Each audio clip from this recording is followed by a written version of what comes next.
Here's one, and Chewie, this is sort of your bag as well a little bit, but there's some big things around this conversation with Judith Collins from Q&A in the weekend.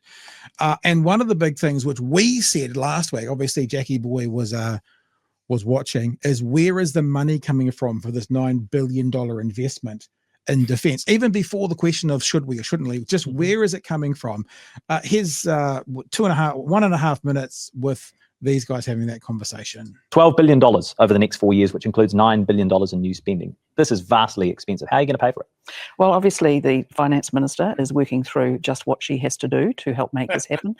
First answer is not an answer. You really got that. Just this has a theme all the way through. But the point is really you cannot have 35 years of massive underinvestment apart from 3 years when Ron Mark was... Yeah, but that's true, yeah. We agree with underinvest and systemic problems. That still doesn't answer the question of where does it come from. Like if someone said, here's $20 billion, $30 billion to drive into health because it's a systemic issue for the last 50 years, I'd go, true. Now let's just figure out how we're paying for it, but I'm for it. No, so that's not even the question. It's not even the question of, is there an issue? The question is still, okay, we've identified an issue, says this government. How do you pay for it?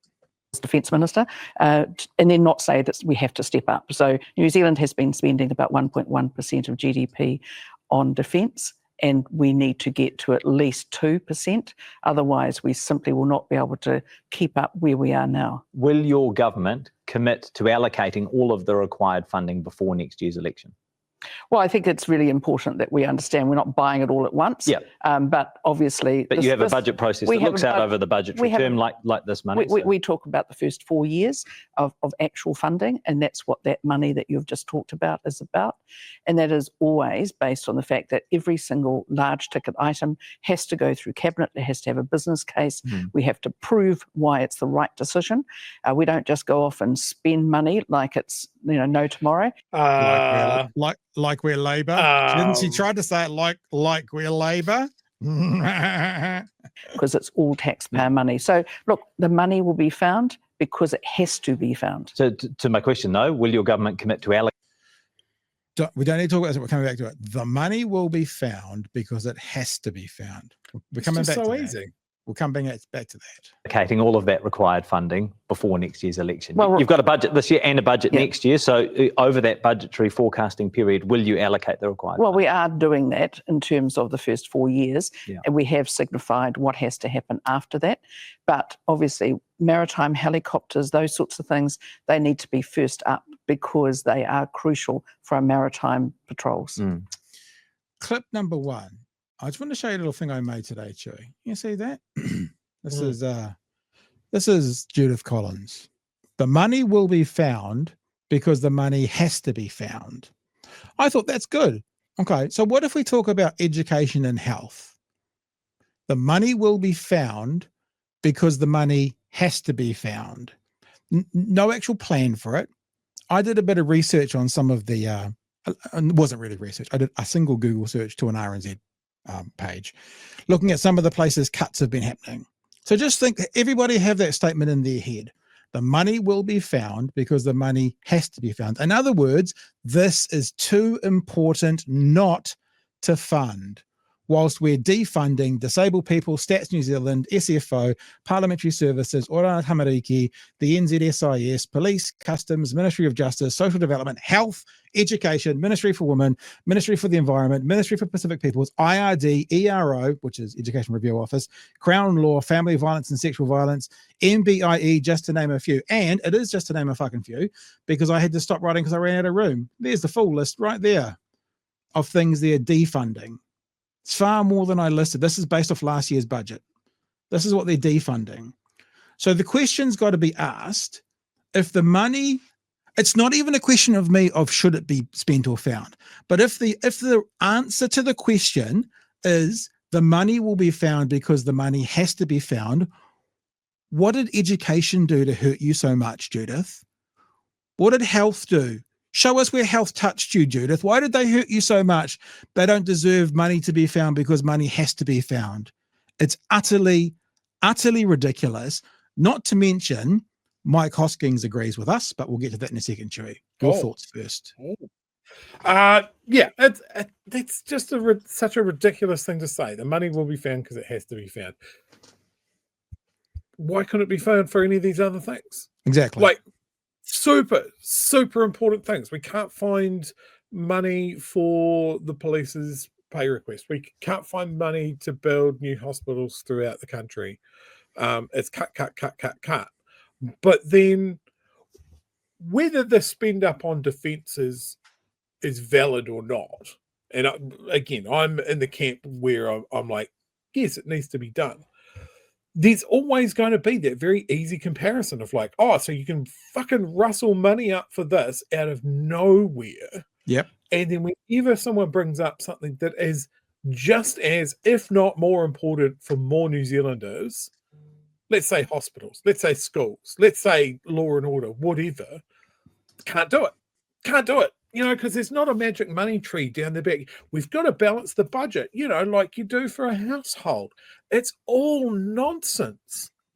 And they keep coming back to this. I saw an article that said New Zealand is locked in on something that nobody else in the world really gives a shit about.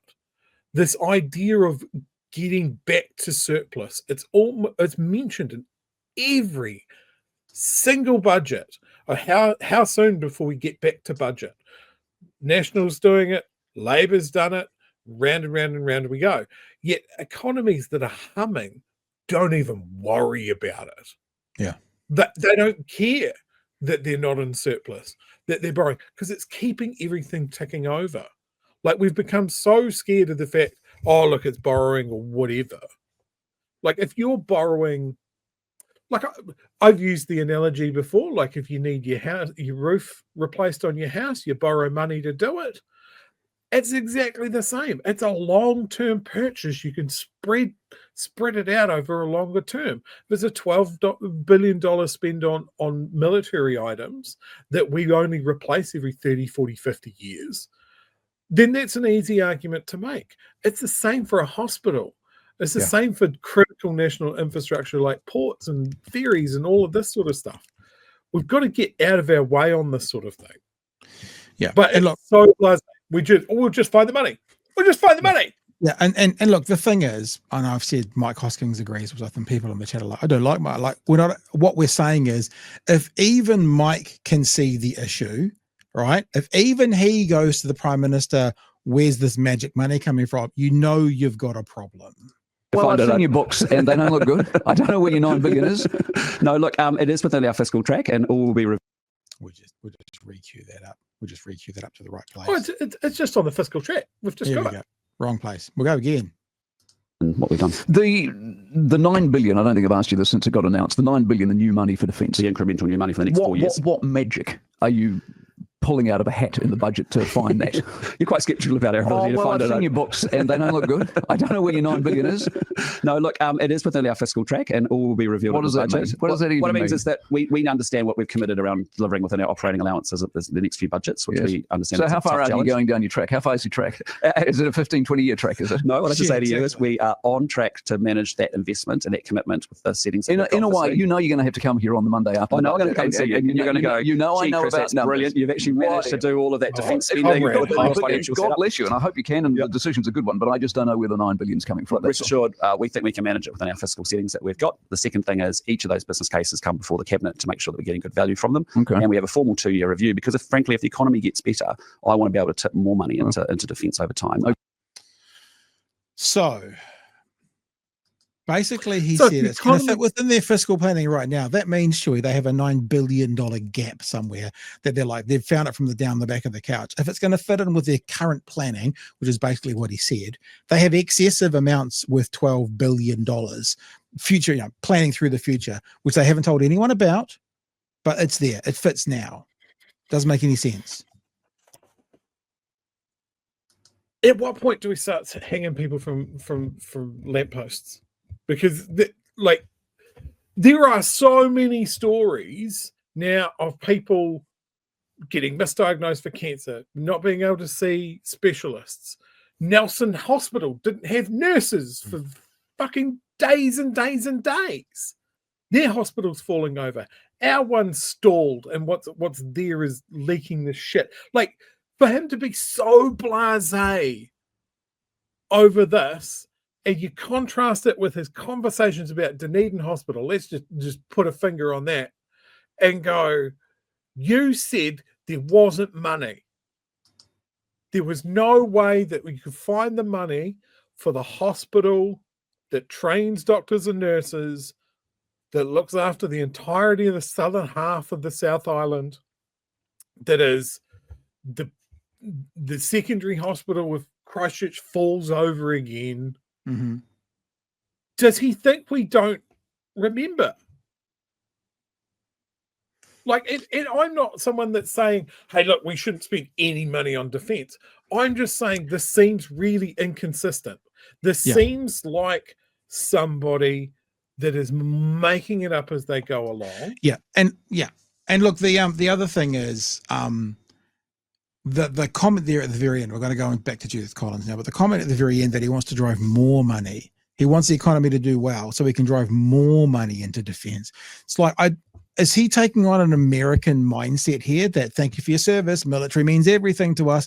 Because like if the economy does well and you want to drive more money somewhere, how about into Dunedin Hospital? How about into the ferries? How about into Nelson Hospital? What has he got this thing in? He's got the bit in his teeth at the moment about defense being the place to drive the most money possible. It's very strange. We're going to keep moving though. Because we have got this interview coming up as well. But this is another couple of minutes that we'll have to wrap up with Judith Collins on Q&A, when Jack was basically getting her to defend this idea that you guys are wanting to put this money in because you think the New Zealand Defence Force needs, quote, enhanced lethality. And I don't know if it's in this clip, I might have cut it out, but Jack, such a good buzzword. Jack asked a very good question. I do think I've cut it out, so I'll just say it quickly. Jack asked a very good question is, the handbook talks all about China. Why are we looking to get enhanced lethality against our biggest trading partner? Which is a very good question. But they go on to talk about the inconsistencies between how the New Zealand government is treating China and the threats of it to the US and the threats of it. You talked about the geostrategic competition. Chapter 1, page 10 of the DCP, the plan describes the changing geostrategic environment in our region as a key driver of this strategy, and you pin the blame primarily on China. Quote, China's assertive pursuit of its strategic objectives is the principal driver for strategic competition in the Indo-Pacific. Quote, of particular concern is the rapid and non-transparent growth of China's military capability. Chapter 3, page 20, the top priority for responding to that changing environment is to be, quote, combat capable with enhanced lethality and deterrent effect. Can you explain the logic behind spending billions of dollars developing a strike capability to use against our number one trading partner? It's very important to understand that the world has changed and we have to prepare for the world. That's not the answer to a question. That's a talking point. The direction change, Judith. As it is, not as we would like it to be. Also understand that China has been and is a very good friend to New Zealand. But what we are seeing in the Pacific is an increasing presence that is in many cases unwanted. So for instance, the intercontinental ballistic missile that China shot across the Pacific landed just above French Polynesia in October. That was the first time they did that for 44 years. When I asked about it, I was told it was routine. No, it's not routine. We've had the recent ships visit, as you know, into the Trans-Tasman Sea. This is unusual, not because China was breaking any laws. They were not. They were coming down the sea. They were allowed to do that.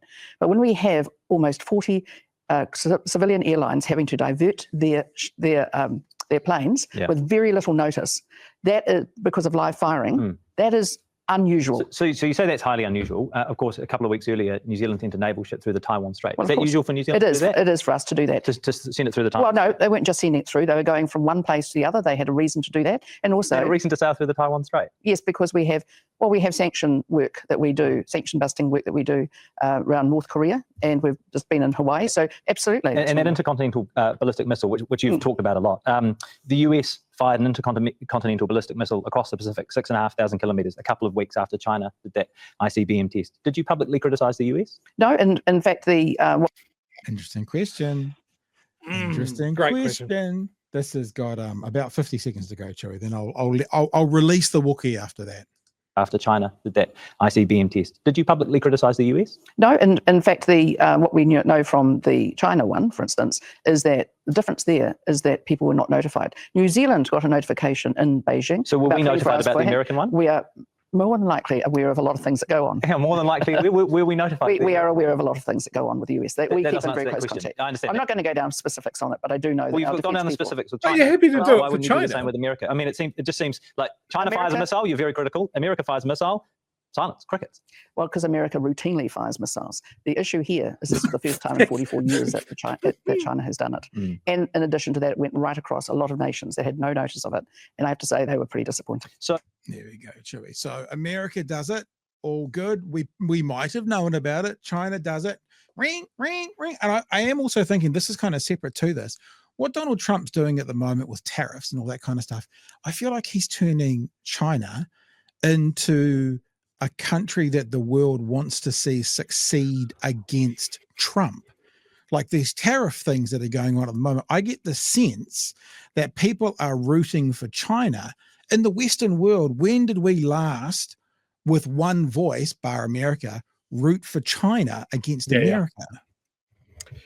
Yeah, and I think this is a hangover of the Cold War, right? This is absolutely, US was our ally, helped us against the Japanese. The world split along the free world and communism and that sort of thing, and China was communist, and we've taken a long time to try and reevaluate this, and I think here Judith is showing her age. She still remembers the Cold War. I don't think we should look at the US necessarily. Oh, I think Chewie's just started. He'll leave the room for a second. While he does that, let's have a look at some super. Oh, we'll wait for Chewie to come back. Yes, all those tabs you got open. Just don't look at the US. No, I don't think we should look at the US necessarily as the trustworthy ally that we have had in the past. Especially at the moment, especially under their leadership especially now. At the moment. Yeah. They can't be relied on to have our best interests at heart. We can't rely on them to be a good ally. So can we now latch onto China? I don't think we should do that at all. They're doing sketchy shit as well. So where does this leave us? I think this leaves us in a position where if we are going to have a big spend up on military stuff, Judith keeps on mentioning this intercontinental ballistic missile. Are you suggesting that we should buy something to shoot down intercontinental ballistics? A famously fucking super hard thing to do. You just pour money into it. No, it's pointless. Why would China have a reason to fire an intercontinental ballistic missile at New Zealand? They won't. They don't have one. Okay, so we need to talk to Australia, our nearest and closest partner, and we need to look at what we're doing in conjunction with them. And I don't think anybody would realistically say we need to gear up to go toe-to-toe with China in a global war. Like our job is to continue trading with our major trading partner because that's our best protection. So when we look at what we're spending our money on, practicality for our defense forces is exactly that. It's defense. Like I heard someone say our Navy and our Air Force is primarily there for disaster relief and fisheries protection. That's it. Like I've spoken to military people that go, oh, the New Zealand Army has some of the best trained light infantry in the world. But that's it. We're light infantry. We're not going to go out and buy big ticket items like tanks or a fucking aircraft carrier or some sort of laser to shoot down the Chinese interballistic missile. We're not going to stop them sailing between New Zealand and Australia because it's international waters. What we need to do is make sure that we have a defense forces that is able to cope with disaster relief in our area of the world, protect our exclusive economic zone, and assist our allies. Peacekeeping. Peacekeeping's our slot there. We're not going to insert ourselves into the Taiwan Strait if China decides that they want that island back. We're not going to stop China coming down into the Philippine Sea. Like, I don't know. Has Judith been reading too many Tom Clancy novels or something? Here you go, Judith. Tom Clancy novel, blank checkbook. Go hard. But I think that's it, isn't it? It's just another example. To oversimplify it right now, it's just another example of this government going, we're doing big things with no plans as to how to pay for them yet. whether it's the ferries or whether, whatever it is, these guys time and time again had made promises, or even worse than that, have put into action plans with no idea of the outcome or how they're going to pay for it. And it's just another example of that.